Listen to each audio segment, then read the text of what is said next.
Sudah baik, perkenalkan nama saya Sebastianus Firmin Kisa dengan NIM 0912517. Di sini saya akan menjelaskan materi tentang memecahkan masalah hukum. Memecahkan masalah hukum berarti proses menganalisis suatu peristiwa atau kasus dengan menggunakan aturan hukum yang berlaku sehingga dapat ditemukan solusi atau keputusan yang tepat dan adil. Proses ini penting dalam dunia hukum, baik untuk hakim, jaksa, pengacara, polisi, maupun masyarakat. Adapun langkah-langkah dalam memecahkan masalah hukum. Yang pertama, identifikasi masalah hukum. Identifikasi masalah hukum yang paling pertama adalah mengenali apa masalah hukumnya, yaitu apa yang terjadi, hak dan kewajiban siapa yang dilanggar, undang-undang apa yang berhubungan. Yang kedua, mengumpulkan fakta dan bukti. Fakta harus dipisahkan dari opini. Bukti dapat berupa keterangan saksi, surat dokumen, foto atau video, jejak digital, barang bukti. Fakta penting untuk membuktikan yaitu siapa pelaku, apa yang dilakukan, apakah ada kerugian. Yang ketiga, menentukan aturan hukum yang berlaku. Setelah fakta diketahui, yang berikutnya kita tentukan. Yang pertama, pasal dalam KUHP. Yang kedua, undang-undang khusus, misalnya Undang-Undang ITE, Undang-Undang Narkotika, Undang-Undang Perlindungan Anak. Yang ketiga, peraturan pemerintahan atau daerah. Yang keempat, asas hukum. Yang berikutnya, analisis hukum atau legal reasoning. Bagian penting yang pertama, hubungan fakta dengan pasal yang ditemukan. Yang kedua, tentukan apakah unsur-unsur pasal terpenuhi. Yang ketiga, gunakan asas hukum seperti keadilan, kepastian, kemanfaatan. Yang kelima, menentukan solusi atau putusan. Solusi bisa berupa penyelesaian hak hukum, pidana atau perdata, mediasi atau musyawarah, ganti rugi, pemidanaan atau pembebasan, saran kebijakan hukum. Dalam peradilan, keputusan akhir berada pada hakim. Yang keenam, evaluasi dampak dan implementasi.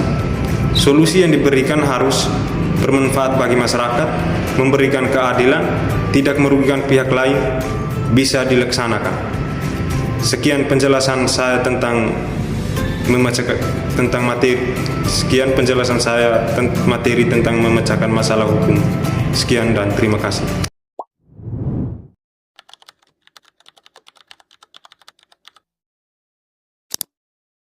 Perkenalkan, nama saya Yones Vincencius Dakunya dengan NIM 0912500449. Jadi di sini saya akan menjelaskan materi yang berjudul penemuan hukum.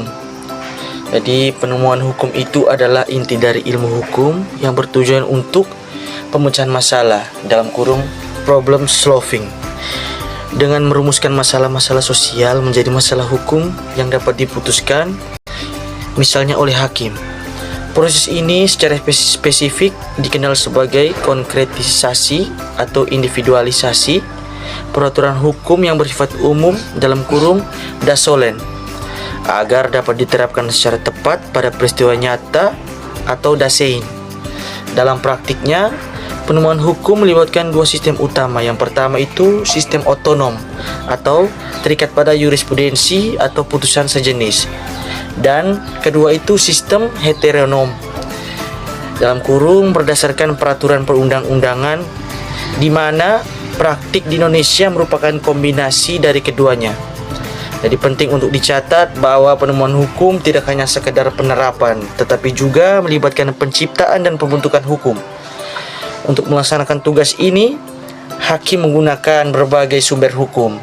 Meskipun undang-undang sering diprioritaskan, hukum secara keseluruhan tidak identik dengan undang-undang, karena hukum mencakup sumber-sumber lain yang memiliki hierarki utama sebagai berikut. Hierarki sumber hukum itu, yang pertama, undang-undang dalam kurung peraturan perundang-undangan. Yang kedua itu kebiasaan dalam kurung hukum tidak tertulis. Yang ketiga jurisprudensi dalam kurung putusan hakim terdahulu. Dan yang keempat perjanjian internasional. Yang kelima doktrin atau pendapat ahli hukum. Ketika peraturan perundang-undangan tidak jelas atau tidak ada, hakim harus menggunakan metode penafsiran atau interpretasi yang menurut von Savigny dianggap sebagai sebuah seni. Metode penafsiran ini dilakukan untuk merekonstruksi pikiran yang tersimpul dalam undang-undang dan meliputi berbagai pendekatan antara lain yaitu metode penafsiran utama seperti gramatikal yang berarti berdasarkan arti perkataan atau bahasa yang dipakai pembuat UU. Yang kedua historis yang berarti berdasarkan sejarah pembentukan dan maksud pembuatnya. Yang ketiga itu sistematis yang berarti berdasarkan sistem dan kesatuan hukum secara keseluruhan. Yang keempat sosiologis atau teologis berdasarkan keadaan kondisi masyarakat dan tujuan UU. Otenik atau resmi yang berarti berdasarkan penafsiran yang diberikan oleh pembuat UU sendiri. Yang berikut interdisipliner yang berarti menggunakan logika dari berbagai cabang ilmu hukum dalam kurung cabang. Yang berikut multidisipliner yang berarti menggunakan ilmu dari luar ilmu hukum, misalnya sosiologi atau ekonomi. Jadi secara keseluruhan penemuan hukum adalah proses dinamis dan subjektif yang memastikan peraturan umum dapat diterapkan secara adil dan kontekstual pada setiap kasus yang unik.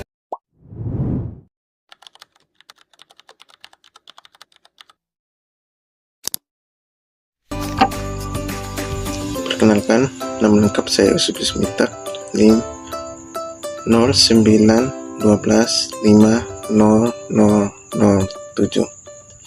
Di sini saya akan menjelaskan tentang sistem penemuan hukum. Sistem penemuan hukum adalah proses yang dilakukan hakim atau penegak hukum untuk menemukan dan menentukan aturan hukum yang tepat dalam menyelesaikan suatu perkara.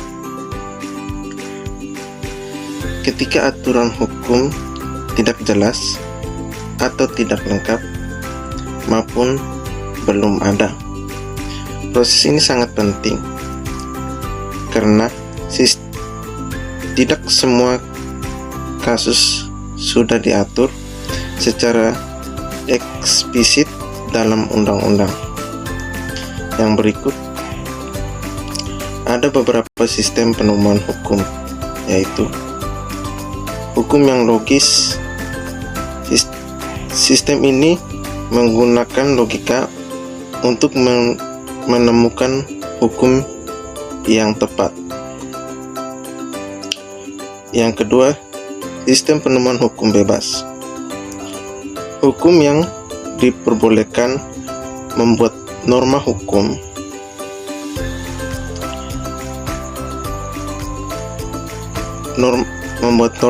baru jika undang-undang tidak mengatur atau tidak jelas. Yang ketiga, sistem penemuan hukum teologis atau sosiologis. Sistem penemuan ini menafsirkan hukum berdasarkan satu, tujuan penemuan hukum atau teologis. Yang kedua, kondisi sosial dan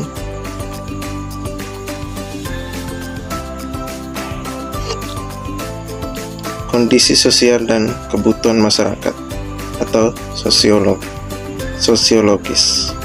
Sekian dan terima kasih.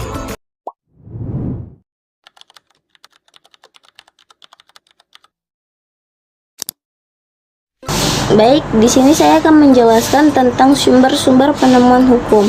Sumber penemuan hukum ada beberapa. Yang pertama, undang-undang. Undang-undang adalah sumber hukum formal utama yang bersifat mengikat secara umum. Ini mencakup semua peraturan perundang-undangan yang dikeluarkan oleh lembaga negara yang berwenang.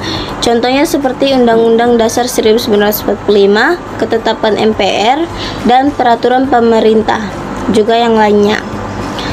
Yang kedua ada kebiasaan. Kebiasaan adalah tindakan atau serangkaian tindakan yang dilakukan secara ulang-ulang dalam masyarakat dan diterima sebagai norma hukum yang mengikat.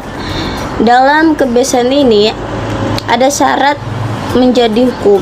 Untuk menjadi hukum, yang pertama, syarat material. Adanya tingkah laku yang berulang dalam masyarakat, misalnya tata cara adat pernikahan. Yang kedua ada syarat intelektual. Adanya keyakinan dari masyarakat bahwa kebiasaan tersebut wajib ditaati sebagai kaidah hukum. Yang ketiga ada keputusan hakim, di mana keputusan hakim ini keputusan hakim terdahulu yang telah berkekuatan hukum tetap, terutama keputusan dari Mahkamah Agung yang kemudian diikuti dan dijadikan pedoman oleh hakim-hakim dalam kasus yang serupa. Yang keempat ada tarkat, adalah perjanjian yang dibuat antar negara, baik dua negara maupun lebih dari dua negara, yang kemudian diaktifkan dan menjadi bagian dari hukum nasional suatu negara. Yang kelima ada doktrin adalah pendapatan atau ajaran para sarjana hukum ternama dan diakui yang menjadi rujukan dalam pengambilan keputusan. Yang keenam ada asas-asas hukum. Asas-asas hukum adalah dasar-dasar atau nilai-nilai fundamental yang menjiwai peraturan hukum positif. Meskipun bukan peraturan tertulis, asas hukum sangat vital dalam penemuan hukum. Demikian penjelasan sumber hukum dari saya.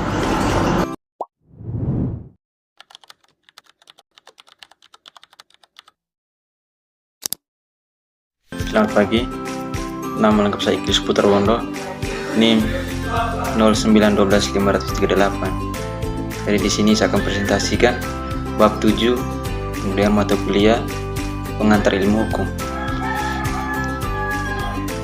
Jadi judulnya itu metode penemuan hukum. Hukum adalah sistem norma yang mengatur perilaku manusia. Penemuan hukum adalah proses mencari dan menemukan hukum yang berlaku dalam suatu kasus. Metode penemuan hukum sangat penting dalam menentukan keadilan dan kepastian hukum. Yang berikut metode penemuan hukum. Metode penemuan hukum ada 4. Yang pertama, metode legislasi. Yang kedua, metode jurisprudensi, metode adat, dan metode ilmiah.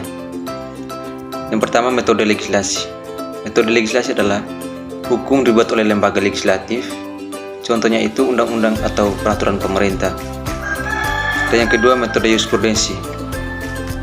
Jurisprudensi adalah hukum dibuat oleh keputusan hakim. Contohnya itu keputusan Mahkamah Agung. Yang ketiga, metode adat. Metode adat adalah hukum dibuat oleh masyarakat.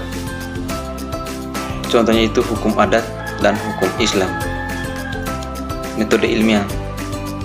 Metode ilmiah adalah hukum dibuat berdasarkan penelitian ilmiah. Contohnya itu hukum ekonomi dan hukum lingkungan. Dan yang berikut teknik penemuan hukum. Teknik penemuan hukum ada 3. Yang pertama teknik interpretasi, yang kedua teknik konstruksi, dan yang ketiga teknik analisis. Teknik interpretasi adalah menafsirkan makna hukum. Contohnya itu interpretasi gramatikal dan interpretasi sistematis. Dan yang kedua teknik konstruksi. Teknik konstruksi adalah membangun hukum baru. Contohnya itu konstruksi analogis, konstruksi induktif. Dan yang ketiga teknik analisis. Teknik analisis adalah menganalisis hukum yang ada. Contohnya analisis logis, analisis sistematis. Dan yang berikut contoh kasus. Contoh kasus adalah kasus sengketa tanah antara dua pihak, metode penemuan hukum, metode jurisprudensi, teknik penemuan hukum, teknik interpretasi. Dan yang terakhir, kesimpulan. Metode penemuan hukum sangat penting dalam menentukan keadilan dan kepastian hukum. Terdapat beberapa metode teknik penemuan hukum yang dapat digunakan. Hati-hati dan teliti untuk mencapai keadilan yang sebenarnya. Jadi itu saja presentasi dari saya. Terima kasih atas perhatian. Semoga presentasi ini dapat membantu dan memahami metode penemuan hukum. Terima kasih.